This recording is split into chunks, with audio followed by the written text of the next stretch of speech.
Hey y'all, welcome back to my channel. I am Erica and this is Everything Erica, and today we're gonna do something a little bit different. You're still gonna budget with me, but I just wanna be up close and personal. You're gonna be all in my business like you guys have already been, and I don't care because I put it all out there for y'all to know.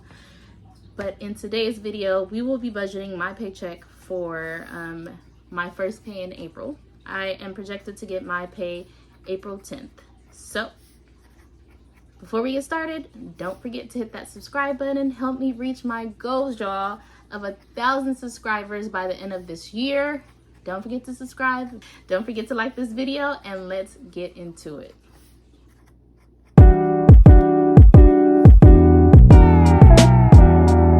No, I am not a school teacher. The stuff that is behind me, this is what we had on the wall for our son. He's now 7 years old. And now we have a daughter, so I still keep that up there for her so she could take a look at it. I live with my husband and my 2 kids. We are in a single bedroom situation right now. That's all the reason why I'm trying to get out of debt, trying to build a bigger house for me and my family. And that's the reason why I started this channel. All of it just rolled up into one. So there you have it. Let's get into today's budget. So I am projecting my income to be at $24.14. I am on a fixed income. I'm an ultrasound technician. I'm currently not at work. So that is my pay every 2 weeks. Once I do go back to work though, I will be on a variable income where my pay will go either up or down depending on how many hours I work for that week. Now moving on to my fixed expenses. For my fixed expenses, I will pay things like my car note, which will get $177. I will have my housekeeping, that gets $70. And although I do have a small house, I do have a housekeeper just because I do a lot of things. Like I run my own business, I go to work, I have kids. I do a lot. So I have to have a housekeeper. She only charges $70 and she's a lifesaver. So that's like a need and necessity to me that I just cannot get rid of my housekeeper. But I pay her $70 every 2 weeks. My rent is $125, and for my water and power, I'm paying $50, and for my phone bill, that would be $65. Now, everything seems so low because I do cut all my bills down the middle. So one half of the bill will go towards my first paycheck in April, and then the other half of my bills will go towards my second paycheck in April, and that's how I do it. Yeah, rent isn't that much. It's because we live in the back house of my parents' house currently, and right now they're not charging us too much to try to get our stuff together and to help build our house. So thank you, Mom. Thank you, Dad.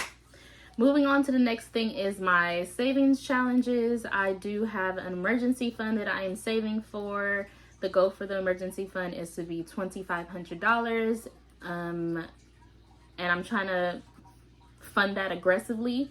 And then once I reach that $2,500 goal, I'm then going to gear back and just put $20 every time I get paid into that account. The next thing I have is our construction fund. That one, my goal is to save $7,000 at the end of the year. So that will go towards our architectural designs, our permits, fees, and whatever other fees that they have.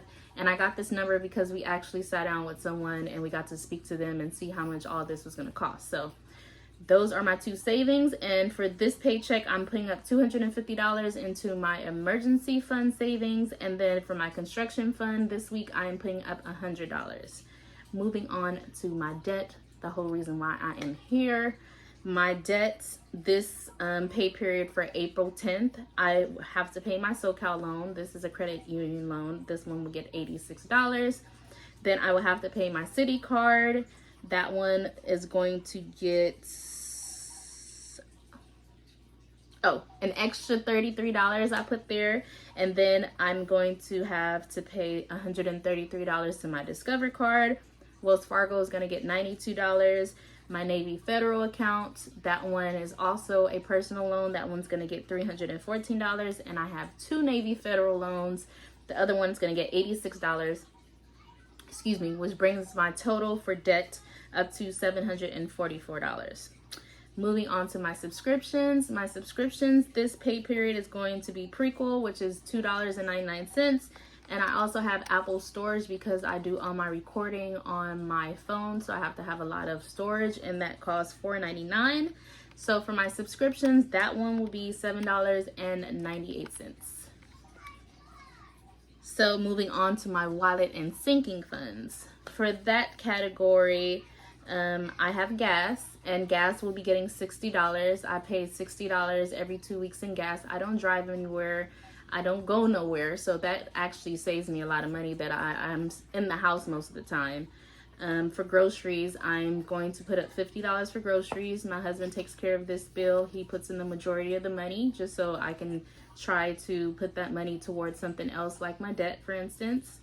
I have my daughter Eliana. She's going to get $25. This is for her if I need diapers or wipes or anything that she might need, clothes.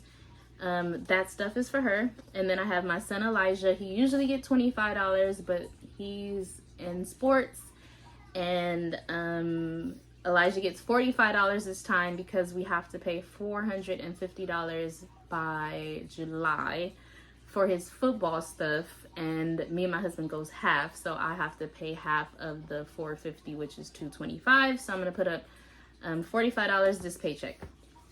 Moving on to toiletry. Toiletry will get $10. I have self-care. Self-care will get $30 this time because I'm trying to go get me a wax. So that's why that's getting $30. And then Christmas again gets $10. I have my miscellaneous that gets $10, and then my car maintenance is $10. And this is very important because if I need new tires or if I need windshield wipes, I want to be able to have this money already there. I don't want to have to use a credit card. Like a couple of months ago, I needed new tires, and I said, okay, I'm gonna buy them one at a time. And my dad actually just ended up putting new tires on my car. I didn't even know that he did that, but he was like, yeah, it's dangerous that you need them. So I want to make sure that I plan for that because my parents are getting older. I want to be able to take care of them the way they take care of me. So I need to get my stuff together. So that's that. Also, I run a 3D40 business, and I have exciting news. I am finally moving forward with the permit process. The permit got approved, so the contractor is actually going to start working on the office space. I will keep you guys updated and posted about that, but I'm super excited that that is finally starting to get the ball rolling. People have been calling. I haven't been answering. I'm sorry. I just didn't know what to say because everything was just up in the air. We couldn't move forward unless this was approved. So now it's approved, and now I could get a better idea of when we're gonna reopen. But for business, I do owe my dad $260 for a business loan, and then I have business expenses, which is $265, and that amount for business is going to come out to $525. And now I'm going to go ahead and total up these amounts. Okay, so these are the actual numbers. I had to adjust the budget a little bit because I made a new form and I brought my construction savings down here. So adding up everything for my fixed expenses, which is $487, plus $350 for my savings. For my debt category, that's $744, plus my subscription, which is $7.98. Then for my wallet and sinking funds, that will be $300, plus my business expenses, which is $525. That gives us a total of $2,413.98. My income is $2,414, and that gives us a zero-based budget, 0.02. So there you have it. All right, thank you guys so much for watching. I did something a little different this time rather than just having you guys look at the paper. I hope you guys enjoyed today's video. Don't forget to subscribe, and I will see you guys in the next video. But until next time, you got this. I believe in you. Let's be great. Bye.